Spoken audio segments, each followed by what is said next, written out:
दोस्तों नमस्कार। Daily current affairs के वीडियो में आपका स्वागत है। आज के इस वीडियो में हम लोग 11 जुलाई 2020 के करंट अफेयर्स को देखेंगे न्यूज़ में क्या कुछ सवाल आपके लिए महत्वपूर्ण बनते हैं।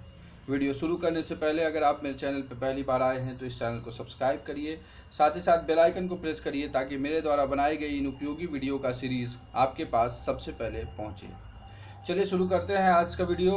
आज के वीडियो का सबसे पहला सवाल है, राष्ट्रीय मछली किसान दिवस नेशनल फिश फार्मर्स डे कब मनाया जाता है? क्या 9 जुलाई को, 10 जुलाई को, 11 जुलाई को या 12 जुलाई को? सही उत्तर है दोस्तों 10 जुलाई को जो है यह मनाया जाता है राष्ट्रीय मछली किसान दिवस। क्यों मनाया जाता है इसके बारे में जानते हैं। तो भारत सरकार ने 2001 में 10 जुलाई को हर साल राष्ट्रीय मछली किसान दिवस के रूप में मनाने की घोषणा की। इस दिवस को मनाने की पहल सबसे पहले मुंबई के केंद्रीय मत्स्य शिक्षा संस्थान ने की थी।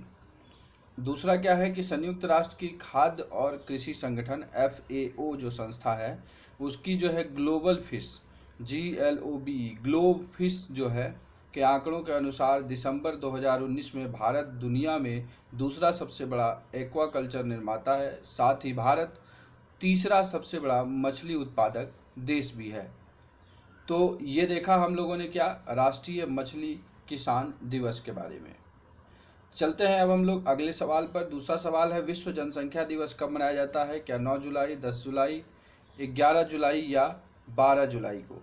तो इसका सही उत्तर है दोस्तों 11 जुलाई आज के दिन ही जो है विश्व जनसंख्या दिवस मनाया जाता है। देखते हैं तीसरा सवाल है, हाल ही में प्रधानमंत्री ने किस राज्य में एशिया के सबसे बड़े सोलर प्लांट का उद्घाटन किया है? क्या राजस्थान में, उत्तर प्रदेश में, मध्य प्रदेश में या महाराष्ट्र में? सही उत्तर है दोस्तों मध्य प्रदेश में इसे उद्घाटन किया है अभी। आइए देखते हैं इसके बारे में।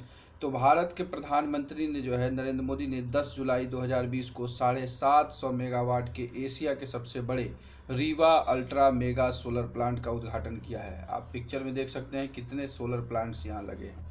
आगे हम लोग देखेंगे अभी Rewa ultra mega solar plant के बारे में। तो ये जो है Rewa ultra mega solar power project Madhya Pradesh के रीवा जिले के गुरु तहसील में शुरू किया गया है। यह 1590 एकड़ भूमि में फैला है। पावर प्रोजेक्ट के सफल क्रियान्वयन के लिए solar energy corporation of India जिसे कि SECI और मध्य प्रदेश ऊर्जा विकास निगम लिमिटेड MPUVNL के बीच एक संयुक्त उद्यम कंपनी जॉइंट वेंचर कंपनी बनाई गई है और उसी कंपनी का नाम Rewa ultra mega solar limited रखा गया है। इस परियोजना में जो लागत लगी है वो है 4000 करोड़। साथ ही साथ अंतर्राष्ट्रीय वित्त निगम और सौर ऊर्जा के लिए जो है लेन देन का सलाहकार का काम कर रही है। आपको बता दें कि विश्व बैंक समूह ने परियोजना की आंतरिक बुनियादी ढांचे के लिए 30 मिलियन अमेरिकी डॉलर जो है लगभग 225 करोड़ रुपए के ऋण की मंजूरी दी। तो इसके लिए जो है दिल्ली मेट्रो रेल कॉरपोरेशन जो है 750 मेगावाट के Rewa ultra mega solar power project का एक संस्थागत ग्राहक है। DMRC जो है इसका एक संस्थागत ग्राहक है, मतलब कि जो प्रोडक्शन वहाँ पर होगा उसका 24% जो है ये दिल्ली मेट्रो रेल लेगी। तो ये हम लोगों ने देखा रीवा अल्ट्रा मेगा सौर ऊर्जा परियोजना के बारे में। चलते हैं अगले सवाल पर।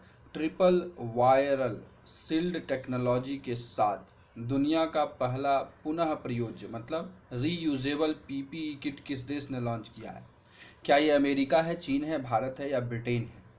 बिल्कुल सही उत्तर दोस्तों इसका है भारत। भारत जो है अभी रीयूजेबल PPE किट बनाने वाला पहला देश बन गया है। आइए देखते हैं इसके बारे में। पहला जो है भारतीय विनिर्माण कंपनी किसने बनाया है? लॉयल टेक्सटाइल मिल्स ने दुनिया में पहली तरह का पहला पुनः प्रयोज्य PPE जिसको पर्सनल प्रोटेक्टिव इक्विपमेंट किट कहा जाता है उसे लॉन्च किया है। पुनः प्रयोज्य PPE किट के साथ पुनः प्रयोज्य वस्त्र, शून्य वायरस पैड और फेस मास्क का भी लॉयल टेक्सटाइल मिल्स द्वारा अनावरण किया गया। मतलब PPE किट के साथ जो है आपको मास्क भी क्या किया गया है, निकाला गया है, जो कि रीयूजेबल है। पुनः प्रयोज्य मास्क, वस्त्र और PPE किट को लॉयल टेक्सटाइल मिल्स द्वारा रिलायंस इंडस्ट्री लिमिटेड और स्विट्जरलैंड स्थित textile innovation company HEIQ material AG के सहयोग से लॉन्च किया गया है। अब 3 उत्पाद लॉयल टेक्सटाइल मिल्स के ब्रांड को जो है इसको सुपर सील्ड के नाम से जाना गया है। मतलब आप ये जो है सुपर सील्ड के नाम से बाज़ार में जो है उपलब्ध है अगर ख़रीदना चाहेंगे तो। अब रीयूजेबल में क्या है कि मास्क को आप 25 टाइम्स तक जो है धो करके यूज़ कर सकते हैं और PPE किट को 10 टाइम्स तक जो है आप धो करके यूज़ कर सकते हैं, जो इन लोगों ने बनाया है। तो ये एक तरह का काफ़ी अच्छा इनिशिएटिव है ताकि लोग इसे फिर से वॉश करके और PPE किट को जो है यूज़ किया जा सके।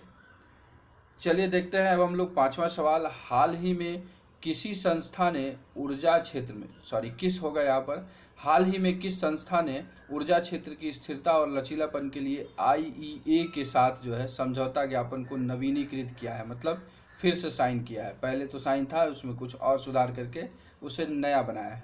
क्या ये वर्ल्ड बैंक है, ADB है, NDB है, IMF है? सही उत्तर है दोस्तों इसका ADB, एशियन डेवलपमेंट बैंक जो है उसने अभी जो है अपना समझौता ज्ञापन किया है किसके साथ? IEA के साथ। चलिए देखते हैं। 3 वर्षों की अवधि के लिए हस्ताक्षर किए गए 2020 के समझौता ज्ञापन पर ADB के तहत विकासशील देशों में अस्थायी ऊर्जा क्षेत्र में लचीलापन विकसित करने पर ध्यान केंद्रित किया जाएगा। यह जो है ज़मीनी जुड़ाव, प्रौद्योगिकी, क्षमता निर्माण आदि से डेटा का विश्लेषण करके ज्ञान और ऊर्जा क्षेत्र में सर्वोत्तम प्रथाओं को साझा करने के माध्यम से प्राप्त किया जाएगा। तो ये हम लोगों ने देखा क्या, ADB ने अभी IEA के साथ क्या किया है, अपने समझौते को नवीनीकृत किया है। तो अब यहाँ पर IEA एक संस्था आया, उसके बारे में थोड़ा जान लेते हैं। जो IEA संस्था है वो है अंतर्राष्ट्रीय ऊर्जा एजेंसी इसको बोलते हैं। नवंबर 1974 में अपने सदस्य देशों के लिए ऊर्जा के अस्थायी और नवीकरणीय रूपों के लिए नीति सलाहकार के रूप में यह कार्य करने के लिए स्थापित किया गया। OECD जिसका full form organisation of economic cooperation and development, आर्थिक सहयोग और विकास सदस्य देशों के संगठन ही, मतलब ये जो OECD के ही सदस्य हैं वही IEA के सदस्य बन सकते हैं। लेकिन OECD के जो है 37 सदस्यों में से 7 सदस्य जो हैं इसके सदस्य नहीं हैं। मतलब 7 OECD सदस्य को छोड़कर से सभी OECD सदस्य जो है IEA के क्या है, सदस्य हैं। और भारत जो है अंतर्राष्ट्रीय ऊर्जा एजेंसी का एक सहयोगी सदस्य है, एसोसिएट मेंबर है, परमानेंट मेंबर नहीं है। तो इस तरह से सवाल पूछ लिए जाते हैं अंतर्राष्ट्रीय संस्थाओं में जिसमें भारत जो है संस्थागत रूप से जुड़ा हुआ है या फिर नहीं भी जुड़ा है तो भी पूछ लिया जाता है। चलते हैं अगले सवाल पर। हाल ही में किस देश ने एपस्टार्ट 6D उपग्रह लॉन्च किया है? क्या पाकिस्तान, चीन, इजराइल या अमेरिका? सही उत्तर है दोस्तों, चीन ने अभी इसे लॉन्च किया है। क्या है? ये एक संचार उपग्रह है। आइए देखते हैं इसके बारे में। सीचांग सैटेलाइट लॉन्च सेंटर के लॉन्च पैड 3 से जो है China great wall industry corporation जो कि चीनी सरकार की वाणिज्यिक उपग्रह लॉन्च सेवाएं प्रदान करने वाली एकमात्र वाणिज्यिक संगठन है, उसने एक संचार उपग्रह जिसका नाम एपस्टार 6D है उसे सफलतापूर्वक लॉन्च कर दिया है। मतलब कि अब पता चला एपस्टार 6D किसका है? चाइना का उपग्रह है। देखते हैं अगला सवाल, 7वां सवाल। इंडिया ग्लोबल वीक का आयोजन कहाँ किया गया? क्या भारत में, अमेरिका में, फ्रांस में या ब्रिटेन में? सही उत्तर है दोस्तों, इसका आयोजन ब्रिटेन में किया गया। ये इंडिया ग्लोबल वीक 2020 का आयोजन ब्रिटेन में हुआ। 3 दिवसीय जो है यह वर्चुअल समिट था, मतलब वर्चुअल समिट है, जो कि उसका विषय है be the revival India and a better new world रखा गया है। और यह सम्मेलन जो है दुनिया के साथ भारत और भारत के साथ दुनिया का जुड़ाव का प्रतीक है। 30 देशों के 5000 प्रतिभागी इसमें भाग लेंगे। तो ये हम लोगों ने देखा क्या, इंडिया ग्लोबल वीक के बारे में। अब आगे चलेंगे, अगला सवाल।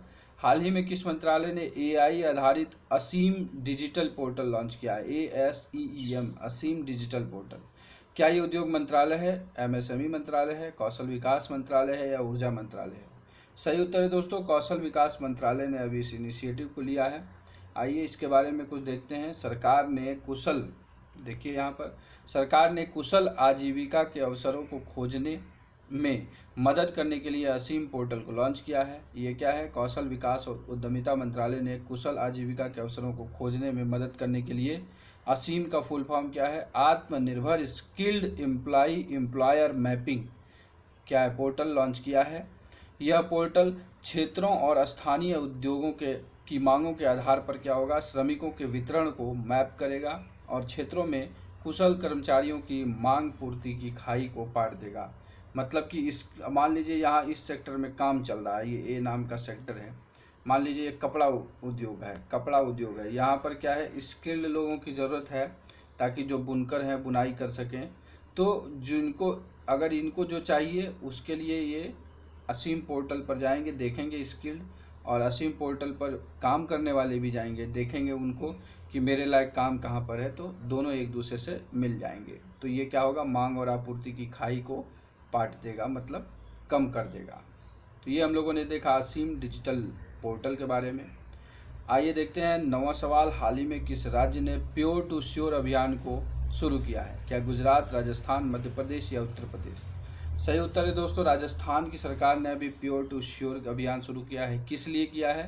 तो राजस्थान ने दूध और डेयरी उत्पादों की शुद्धता सुनिश्चित करने के लिए इसे शुद्ध प्योर टू श्योर अभियान शुरू किया है।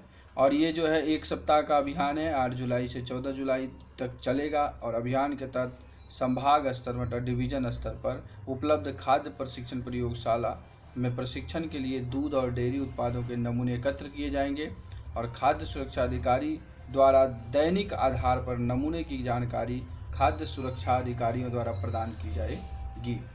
तो ये हम लोगों ने देखा प्योर टू श्योर अभियान के बारे में। आज की वीडियो के अंतिम सवाल पर चलते हैं, वो है हाल ही में किस मंत्रालय ने cycle for change challenge portal को लॉन्च किया है? क्या मिनिस्ट्री ऑफ स्पोर्ट्स है, ministry of housing and urban affairs है, या मिनिस्ट्री ऑफ पावर है, या मिनिस्ट्री ऑफ कल्चर है? सही उत्तर है दोस्तों इसका ministry of housing and urban affairs ने इस चैलेंज पोर्टल को लॉन्च किया है। साइकिल फॉर चेंज क्या है? तो साइकिलिंग को थोड़ा बढ़ावा देने के लिए इसमें किया गया है। तो इसका उद्देश्य क्या है? इस चुनौती का उद्देश्य है शहरों को अपने नागरिकों के साथ साथ विशेषज्ञों को एकीकृत दृष्टि और साइकिल चलाने को बढ़ावा देने के लिए इस पहल की शुरुआत की गई है। आप देख सकते हैं ये cycle for change challenge portal है। तो ये थे आज के वीडियो का 10 महत्वपूर्ण सवाल। अब कल के सवाल को देखते हैं, जिसे मैंने आपसे पूछा था हाल ही में बैटरी से चलने वाला ड्यूअल मोड शंटिंग लोको का क्या नाम है?